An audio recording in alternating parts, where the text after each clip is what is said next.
You're watching News 25. Local coverage you can count on. News 25 is brought to you by J.K. Nelson Law, voted best of Pahrump for 4 years. Give them a call, 775-727-9900. News 25 is also brought to you by Gunny's Air Conditioning and Heating. New, service, and repair. Call Gunny's, 775-727-6800.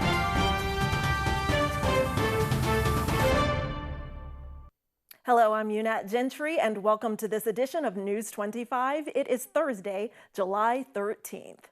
Well, in our top story, a police pursuit this morning ends on the north end of town. David Preston reports.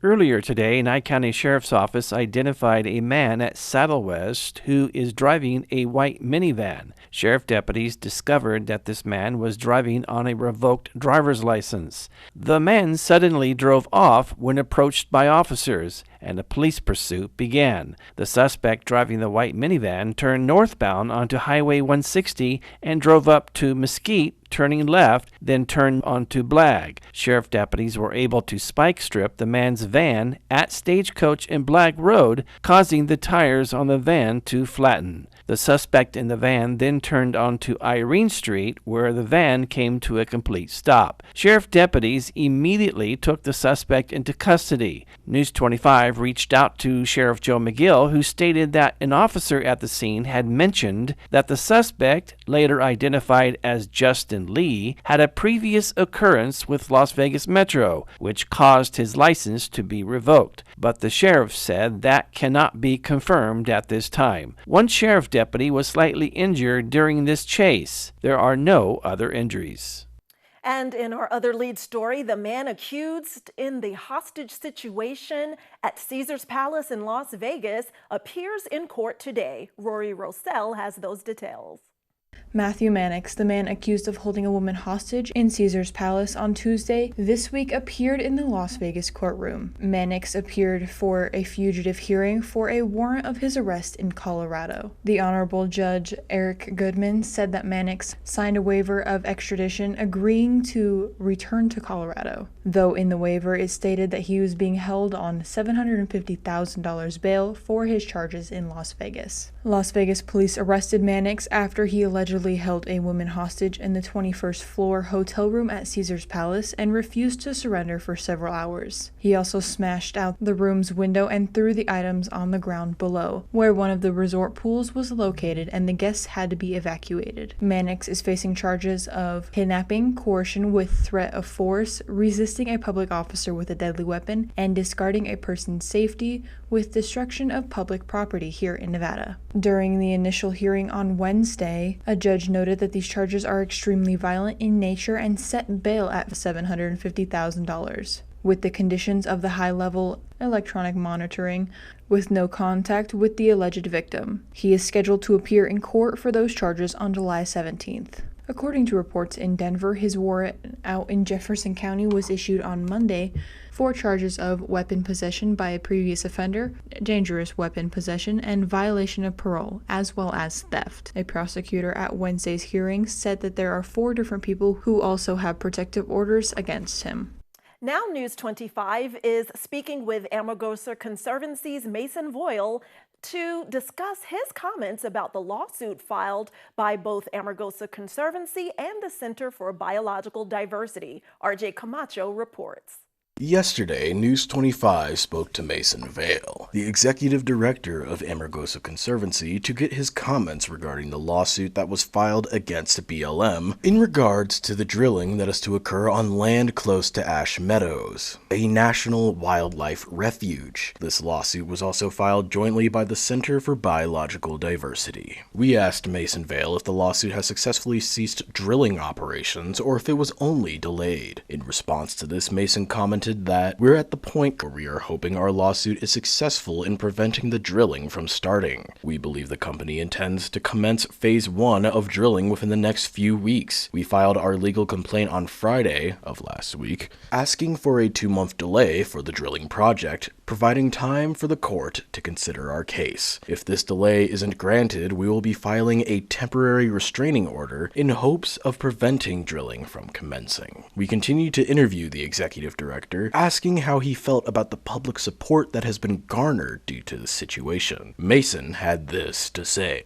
Given how quickly this situation has developed, we have been doing everything we can over the last few weeks to get this issue on the radar of the communities that are most affected by the potential impacts of this project. Honestly, we weren't sure what the response would be, but in having conversations with people living in the communities of Pahrump, Crystal, Beatty, and Amargosa Valley, people are gravely concerned about this project. The people that live in this area are proud of where they live, and they're frustrated with the projects like this one being pushed forward without any opportunity for them to raise their voices. Clearly, people here are concerned about potential impacts to Ash Meadows National Wildlife Refuge and its surrounding lands, and that is reflected in the support we've secured on our public petition. I take a lot of hope from the nearly 1,400 letters that have been submitted, written by people who love Ash Meadows and do not want to see it harmed. This groundswell of support for our campaign is highly encouraging, and we're going to do everything we can to ensure this community gets a say in how this project moves forward. Finally, we finished off this interview asking Mason's thoughts on how the situation could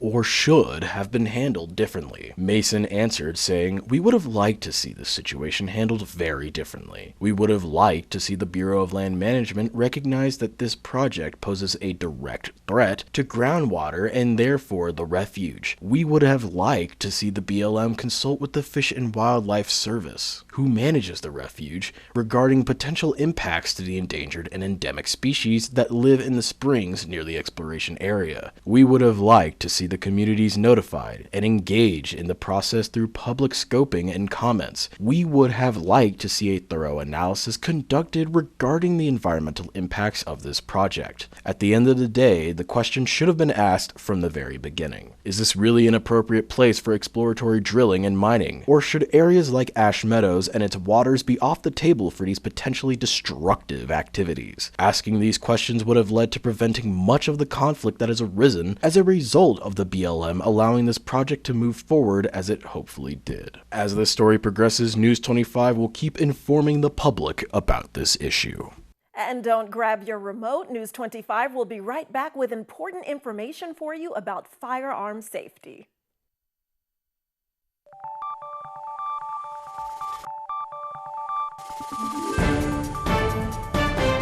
You're watching News 25. Local coverage you can count on.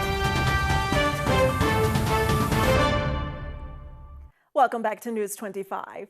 Well, it is important to lock up your guns and keep them safe and away from your children. However, there are other important reasons to also keep your firearms locked up. RJ Camacho has this story. The End Family Fire campaign is one that is focused on making the public aware of the importance of safe gun storage. The campaign has also coined the term family fire, which is a dubbing to any shooting that involves an improperly stored or misused gun found in the home. This term describes things such as unintentional shootings, suicide, and intentional shootings. Approximately 43% of adults in the U.S. live in a household where there is a firearm. The End Family Fire campaign states that family fire is an issue that affects communities across the country. 54% of deaths related to firearms are suicides, and about 1% of gun deaths were preventable or accidental. Storing your guns safely, locked, unloaded, and separately from your ammunition can keep families and communities safe. Here are some stories by those who nearly lost their lives to suicide by gun. Heather and I had an argument just like any other couple. I was lost. I had snapped. I had a gun and I was going to take my own life. Heather helped me realize that there was still a life to live for the better of myself, my family. My weapon is now safely put away. My son, Ricky, took his life by the use of a firearm. It broke me, and I contemplated suicide.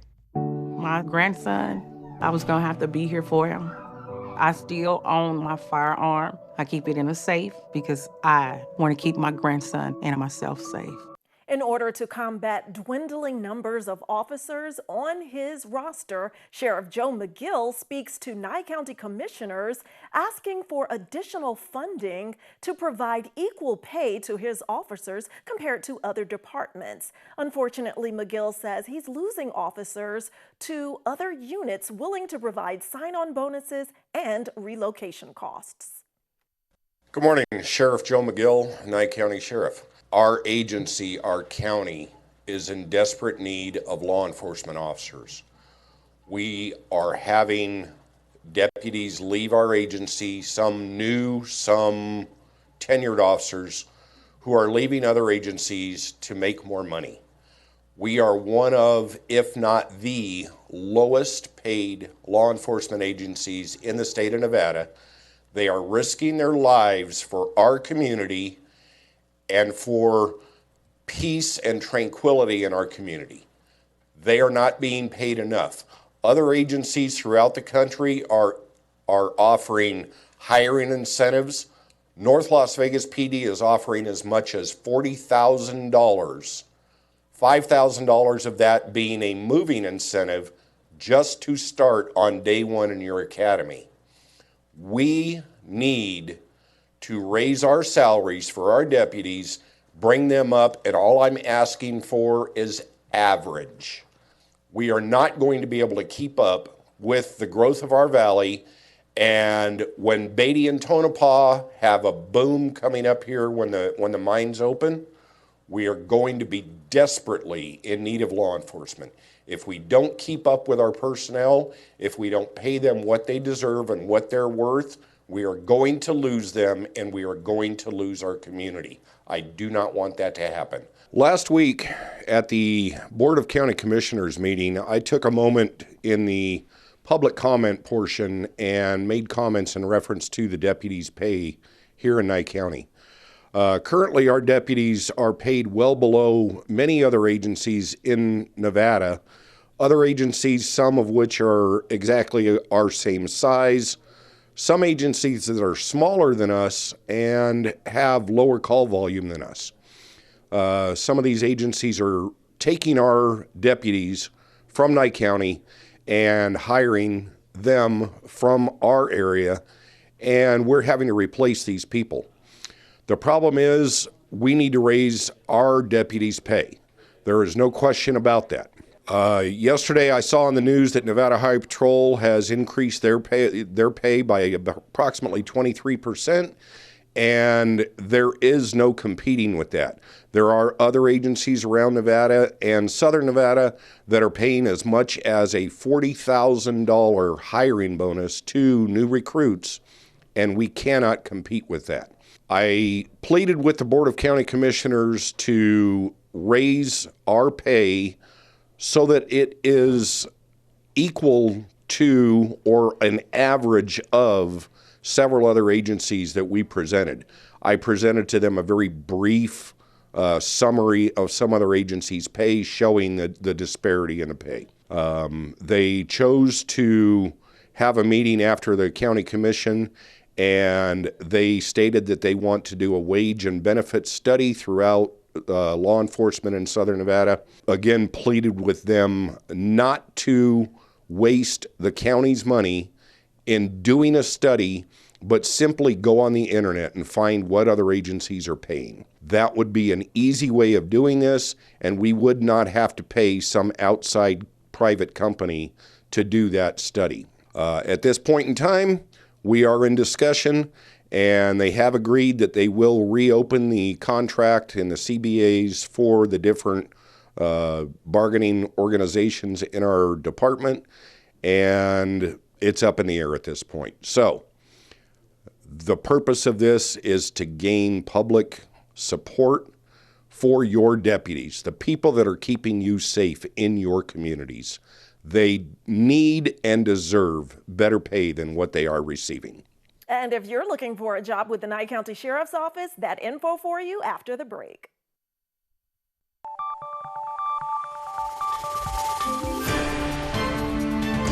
You're watching News 25. Local coverage you can count on. News 25 is brought to you by Mountain West Lawyer, Injury Attorneys, 727-9500. Welcome back. Well, the Nye County Sheriff's Office is hiring and needs to fill positions at both their Pahrump and Tonopah detention centers. The County Sheriff's Office is hiring for entry-level detention deputies in Pahrump and Tonopah. Detention deputies are responsible for the safety and security of the Nye County detention centers in Pahrump and Tonopah. 100% paid medical, dental, vision, and life insurance for the employee. Application deadline is 5 p.m. Friday, July 28, 2023. Written test deadline is August 2nd. Physical fitness test, August 5th. You can apply online at nyecounty.nv.gov/jobs.aspx. In today's health news, well, we all know summer is here, so it's important to remember the dangers of heat exhaustion and heat stroke. And if you're taking certain medications, you might be even more at risk because of the way those medications could be impacting your body's natural response to hot weather. The body responds with the sweating and the increased heart rate and the increased blood flow to the skin. There are medications that people may be on because of their medical conditions, and this could blunt or stop the body's natural response. This makes the patients much more at risk for developing heat exhaustion or heat stroke. Emergency medicine Dr. Patrick McHugh with Cleveland Clinic says there are many medications that could affect your body's response to rising temperatures. He notes beta blockers can actually mute the increase of heart rate and blood flow that's needed when your body gets overly hot. Meanwhile, anticholinergics, including certain allergy medications, can impact the body's natural ability to sweat. Dr. McHugh says those who take diuretics could also have an increased risk of heat exhaustion. There are other medications that could affect your body's response to the heat as well, and it's crucial to talk to your doctor. I do think that it's very important for anyone who's on medications to have a discussion with their primary care doctor about the risks that they are at, or increased risk for dehydration, for a worsened response from sun exposure, and a increased risk for heat exhaustion, so that it doesn't lead up to something more serious. Along with checking in with your physician, you should also stay hydrated and avoid heat exhaustion by seeking shade or staying indoors during the hottest points of the day. News 25 WeatherCam is brought to you by Lerner and Rowe Injury Attorney's Office in Pahrump. In a wreck, need a check? Call 702-877-1500. And look at this beautiful look outside through our Lerner and Rowe WeatherCam. That greenery, oh wow, wish we had that here. Those warm temperatures here though. We'll take a closer look after the break.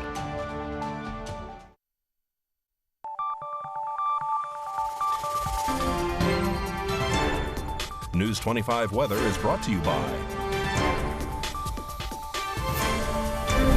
Dairy Council of Nevada. Undeniably delicious, undeniably dairy. Enjoy what's real.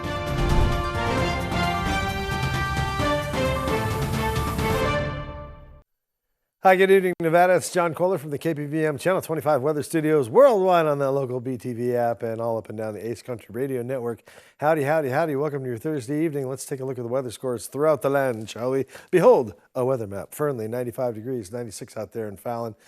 Carson City, 92 degrees. You are tied with Tonopah for the Cool Spot Award winners. Hey, way to go. 95 out there in Goldfield. Beatty up to 104. Miserable donkey sweat index. And in Amargosa, our hot spot again, 109 degrees. Las Vegas, you're holding steady at 106. I think it was 106 yesterday. 2 days running, man. Those compressors are working overtime. And out there in Death Valley, 117 degrees, big burly desert degrees. How about that? Here in the Paradise of Pahrump, don't worry. It'll get hotter. 103 is our current temperature. That was yesterday's high. Today, the high was 105 degrees, so it's inching up here in the county of Nye. South-southwesterly winds felt good this morning.